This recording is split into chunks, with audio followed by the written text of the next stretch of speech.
शांति 9/5/2025 प्रातः मुरली। ओम शांति। बाप दादा मधुबन। बाबा के मधुर महावाक्य। मीठे बच्चे, तुम्हें नशा रहना चाहिए कि जिस शिव की सभी पूजा करते हैं वह भी हमारा बाप बना है। हम उनके सम्मुख बैठे हैं। प्रश्न: मनुष्य भगवान से क्षमा क्यों मांगते हैं? क्या उन्हें क्षमा मिलती है? उत्तर: मनुष्य समझते हैं हमने जो पाप कर्म किए हैं उनकी सजा भगवान धर्मराज से दिलाएंगे, इसलिए क्षमा मांगते हैं। लेकिन उन्हें अपने कर्मों की सजा कर्म भोग के रूप में भोगनी ही पड़ती। भगवान उन्हें कोई दबाई नहीं देता। गर्भ जेल में भी सजाएं भोगती हैं। साक्षात्कार होता है कि तुमने ये किया है, ईश्वरीय डायरेक्शन पर नहीं चले हो, इसलिए ये सजा है। गीत: तूने रात गवाई। ओम शांति। ये किसने कहा? रूहानी बाप ने कहा। वो है ऊंच ते ऊंच, सभी मनुष्य से भी, सभी आत्माओं से भी ऊंच। सब में आत्मा ही है ना। शरीर तो पाठ बजाने के लिए मिला है। अभी तुम देखते हो सन्यासियों आदि के शरीर का भी कितना मान होता है। अपने गुरुओं आदि की कितनी महिमा करते हैं। ये बेहद का बाप तो गुप्त है। तुम बच्चे समझते हो शिव बाबा ऊंच से ऊंच है, उनसे ऊंच कोई है नहीं। धर्मराज भी उनके साथ है, क्योंकि भक्ति मार्ग में क्षमा मांगते हैं। है भगवान क्षमा करना। अब भगवान क्या करेंगे? यह गवर्नमेंट तो जेल में डालेंगी। वो धर्मराज गर्भ जेल में दंड देते हैं। भोगना भी भोगनी पड़ती है, जिसका कर्म भोग कहा जाता है। अभी तुम जानते हो कर्म भोग कौन भोगते हैं? क्या होता है? कहते हैं हे प्रभु क्षमा करो, दुख हरो, सुख दो। अब भगवान कोई दबाई करते हैं क्या? वो तो कुछ कर ना सके, तब भगवान को क्यों कहते हैं? क्योंकि भगवान के साथ भी धर्मराज भी है। बुरा काम करने से जरूर भोगना पड़ता है। गर्भ जेल में सजा भी मिलती है। साक्षात्कार सब होते हैं, बिगैर साक्षात्कार सजा नहीं मिलती।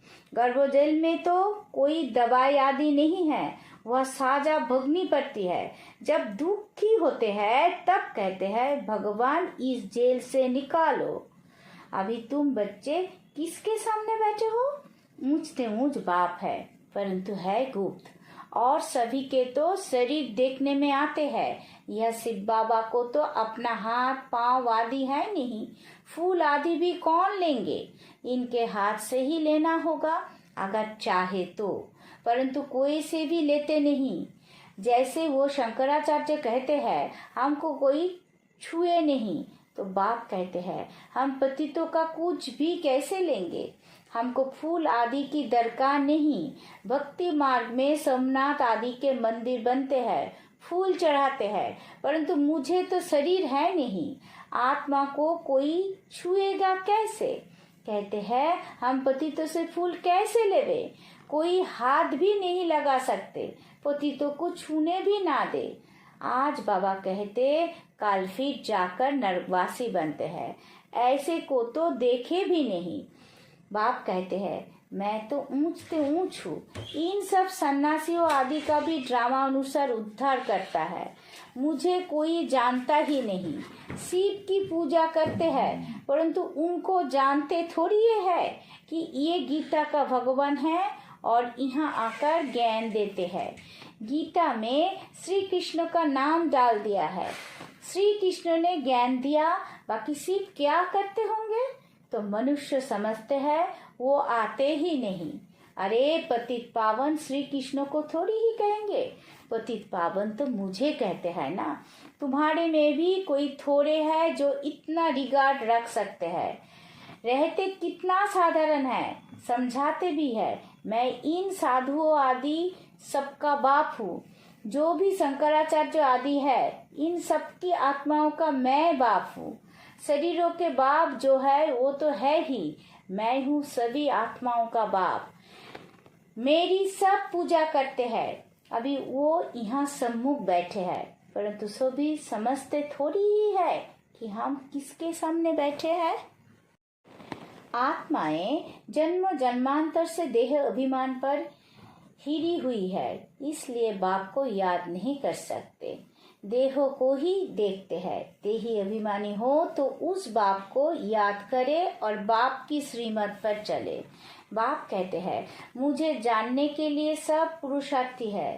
अंत में पूरे देही अभिमानी बनने वाले ही पास होंगे, बाकी सब में जरा जरा देह अभिमान रहेगा।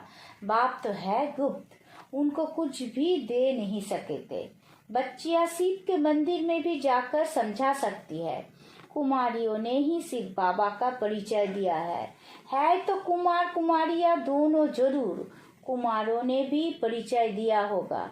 माताओं को खास उठाते हैं क्योंकि उन्होंने पुरुषों से जास्ती सर्विस की है, तो बच्चों को सर्विस का शौक होना चाहिए। जैसे उस पढ़ाई का भी शौक होता है ना, वो है जिस्मानी, ये है रूहानी। जिस्मानी पढ़ाई पढ़ेंगे, ये ड्रिल आदि सीखेंगे, मिलेगा कुछ भी नहीं। समझो अभी किसी को बच्चा जन्माता है तो धूमधाम से उनकी छठी आदि मनाते हैं, परंतु वो पाएंगे क्या? इतना समय ही नहीं जो कुछ पा सके। यहाँ से भी जाकर जन्म लेते हैं, परंतु वो भी समझेंगे तो कुछ नहीं। यहाँ का बिछुड़ा हुआ होगा तो जो सीख कर गया होगा उसी अनुसार छोटेपन में ही शिव बाबा को याद करता होगा। ये तो मंत्र है ना, छोटे बच्चों को सिखलाएंगे, वो बिंदु आदि तो कुछ समझेंगे नहीं, सिर्फ शिव बाबा कहते रहेंगे। शिव बाबा को याद करो तो स्वर्ग का वर्षा पाएंगे। ऐसे उनको समझाएंगे तो वो भी स्वर्गों में आ जाएंगे, परंतु उच्च पद नहीं पा सकेंगे। ऐसे बहुत बच्चे आते हैं, शिव बाबा कहते रहते हैं, फिर अंतमति सोगति हो जाएगी। ये राजधानी स्थापन हो रही है। आप मनुष्य शिव की पूजा करते हैं, परंतु जानते थोड़ी ही है। जैसे छोटा बच्चा शिव शिव कहते हैं, समझते नहीं। यहाँ भी पूजा करते हैं, परंतु पहचान कुछ भी है नहीं। तो उनको बतलाना चाहिए, तुम जिसको पूजा करते हो वही ज्ञान का सागर गीता का भगवान है, वो हमको पढ़ा रहे हैं। इस दुनिया में और कोई मनुष्य नहीं जो कह सके कि शिव बाबा हमको राजयोग पढ़ा रहे हैं। ये सिर्फ तुम जानते हो, सो भी भूल जाते हो। भगवानुवाच में तुमको राजयोग सिखाता हूँ। किसने कहा भगवानुवाच? काम महाशत्रु है, इस पर जीत पहनो, पुरानी दुनिया का सन्यास करो। वो है शंकराचार्य, यह है शिवाचार्य। वो हमको सिखलाते हैं। श्री कृष्ण आचार्य नहीं कह सकते, वो तो छोटा बच्चा है। सत्ययुग में ज्ञान की दरकार नहीं रहती है। जहाँ जहाँ शिव के मंदिर है वहाँ तुम बच्चे बहुत अच्छी सेवा कर सकते हो। शिव के मंदिरों में जाओ, माताओं का जाना अच्छा है, कन्याएं जाए तो उससे अच्छा है। अभी तो हमको बाबा से राज्य भाग को लेना है। बाप हमको पढ़ाते हैं, फिर हम महाराजा महारानी बनेंगे। ऊंचते ऊंच बाप ही है। ऐसी शिक्षा कोई मनुष्य दे ना सके। ये है ही कलियुग। सत्ययुग में था इनका राज्य। ये राजा रानी कैसे बने? किसने राज्य सिखलाया? जो सत्ययुग के मालिक बने। जिसकी तुम पूजा करते हो वो हमको पढ़ाकर सत्ययुग का मालिक बनाते हैं। ब्रह्मा द्वारा स्थापना, विष्णु द्वारा पालना। पतित प्रवृत्त मार्ग वाले ही पावन प्रवृत्ति मार्ग में जाते हैं। कहते भी है, बाबा हम पतितों को पावन बनाओ, पावन बनाकर ये देवता बनाओ। वो है प्रवृत्ति मार्ग। निवृत्ति मार्ग वालों का गुरु बनना ही नहीं है। जो पवित्र बनते हैं उनके गुरु बन सकते हैं। ऐसे बहुत कंपेनियन भी होते हैं, विकार के लिए शादी नहीं करते हैं। तो तुम बच्चे ऐसी ऐसी सर्विस कर सकते हो। अंदर में शौक होना चाहिए। हम बाबा के सपूत बच्चे बन क्यों न जाकर सर्विस करेंगे। पुरानी दुनिया का विनाश सामने खड़ा है। आप शिव बाबा कहते हैं, श्री कृष्ण तो हो ना सके, वो तो एक ही बार सत्ययुग में होगा। दूसरे जन्म में वही फीचर्स, वही नाम थोड़ी ही होगा। 84 जन्म में 84 फीचर्स। श्री कृष्ण ये ज्ञान किसी को सिखला ना सके। वो श्री कृष्ण कैसे यहाँ आएंगे? अभी तुम इन बातों को समझते हो। आधा कल्प अच्छे जन्म होते हैं, फिर रावण राज्य शुरू होता है। मनुष्य हूबहू जैसे जानवर मिसल बन जाते हैं, एक दो में लड़ते झगड़ते रहते हैं। तो रावण का जन्म हुआ ना, बाकी 84 लाख जन्म तो है नहीं। इतनी वैरायटी है, जन्म थोड़ी ही इतने लेते हैं। तो ये बाप बैठ समझाते हैं, वो है ऊंचते ऊंच भगवान, वो पढ़ाते हैं। नेक्स्ट में फिर ये भी तो है ना, नहीं पढ़ेंगे तो किसी के पास जाकर दास दासिया बनेंगे। क्या शिव बाबा के पास दास दासी बनेंगे?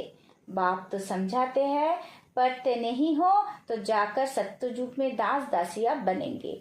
जो कुछ भी सर्विस नहीं करते, खाया पिया और सोया, वो क्या बनेंगे? बुद्धि में आता तो है ना, क्या बनेंगे? हम तो महाराजा बनेंगे, हमारे सामने भी नहीं आएंगे। खुद भी समझते हैं ऐसे हम बनेंगे, परंतु फिर भी शर्म कहाँ है। हम अपनी उन्नति कर कुछ पा लेवे, समझते ही नहीं। तब बाबा कहते हैं ऐसे मत समझो, ये ब्रह्मा कहते हैं हमेशा शिव बाबा के लिए समझो। शिव बाबा का तो रिगार्ड रखना है ना, उनके साथ फिर धर्मराज भी है, नहीं तो धर्मराज के दंडे भी बहुत खाएंगे। कुमारियों को तो बहुत होशियार होना चाहिए, ऐसे थोड़ी ही यहाँ सुना बाहर गए तो खलास। भक्ति मार्ग की कितनी सामग्री है। अब बाप कहते हैं विष चरो, स्वर्गवासी बनो, ऐसे ऐसे स्लोगन बनाओ, बहादुर शेरनिया बनो। बेहद का बाप मिला है, फिर क्या परवाह। गवर्नमेंट धर्मों को ही नहीं मानती है तो वो फिर मनुष्य से देवता बनने कैसे आएंगे? वो कहते हैं हम कोई भी धर्मों को नहीं मानते, सबको हम एक समझते हैं, फिर लड़ते झगड़ते क्यों हैं? झूठ तो झूठ, सच की रत्ती भी नहीं है। पहले पहले ईश्वर सर्वव्यापी से ही झूठ शुरू होती है। हिंदू धर्म तो कोई है नहीं, क्रिश्चियन का अपना धर्म चला आता है, वो अपने को बदलते नहीं है। ये एक ही धर्म है जो अपने धर्म को बदल हिंदू कह देते हैं और फिर नाम कैसे कैसे रखते, श्री श्री फलाने। अभी श्री अर्थात श्रेष्ठ है कहाँ? श्रीमद भी किसी की नहीं, ये तो उन्हों की आयरन एज मार्ट है, उनको श्रीमद कैसे कह सकते हैं? अभी तुम कुमारियां खरी हो जाओ तो कोई को भी समझा सकते हो, परंतु जग जुग तो अच्छी होशियार बच्चियां चाहिए। अच्छा, मीठे मीठे सिक्की लथे बच्चों प्रति माता पिता बाप दादा का याद प्यार और गुड मॉर्निंग। रूहानी बाप की रूहानी बच्चों को नमस्ते। हम सब रूहानी बच्चों की रूहानी माता पिता बाप दादा को याद प्यार गुड मॉर्निंग, नमस्ते नमस्ते नमस्ते। सदा रहेंगे हंसते। शुक्रिया मीठा बाबा, शुक्रिया। धारणा के लिए मुख्य सार। पहला पॉइंट, अपनी उन्नति करने के लिए बाप की सर्विस में तत्पर रहना है। सिर्फ खाना पीना सोना ये पद गवाना है। दूसरा, बाप का और पढ़ाई का रिगार्ड रखना है। देही अभिमानी बनने का पूरा पूरा पुरुषार्थ करना है। बाप की शिक्षाओं को धारण कर सपूत बच्चा बनना है। वरदान, सेवा करते उपराम स्थिति में रहने वाले जोग जुक्तो जुक्ति जुक्तो सेवाधारी भवो। जो जोग जुक्तो जुक्ति जुक्तो सेवाधारी है वो सेवा करते भी सदा उपराम रहते हैं। ऐसे नहीं सेवा ज्यादा है इसलिए अशरीरी नहीं बन सकते, लेकिन याद रहे कि मेरी सेवा नहीं बाप ने दी है तो निर्बंधन रहेगी। ट्रस्टी हूँ, बंधन मुक्त हूँ, ऐसी प्रैक्टिस करो। ओती के समय अंत की स्टेज कर्मातीत अवस्था का अभ्यास करो। जैसे बीच बीच में संकल्पों की ट्रैफिक को कंट्रोल करते हो, ऐसे ओती के समय अंत की स्टेज का अनुभव करो, तब अंत के समय पास विथ ऑनर बन सकेंगे। स्लोगन, शुभ भावना कारण को निवारण में परिवर्तन कर देती है। अब बैक तो इशारे, रूहानी रॉयल्टी और प्यूरिटी की पर्सोनैलिटी धारण करो। पवित्रता ब्राह्मण जीवन के विशेष जन्मों की विशेषता है। पवित्र संकल्प ब्राह्मणों की बुद्धि का भोजन है। पवित्र दृष्टि ब्राह्मणों के आंखों की रोशनी है। पवित्र कर्मों ब्राह्मण जीवन का विशेष धंधा है। पवित्र संबंधों और संपर्कों ब्राह्मण जीवन की मर्यादा है। ऐसी महान चीज को अपनाने में मेहनत नहीं करो, हट से नहीं अपनाओ। ये पवित्रता तो आपके जीवन का वरदान है। ओम शांति।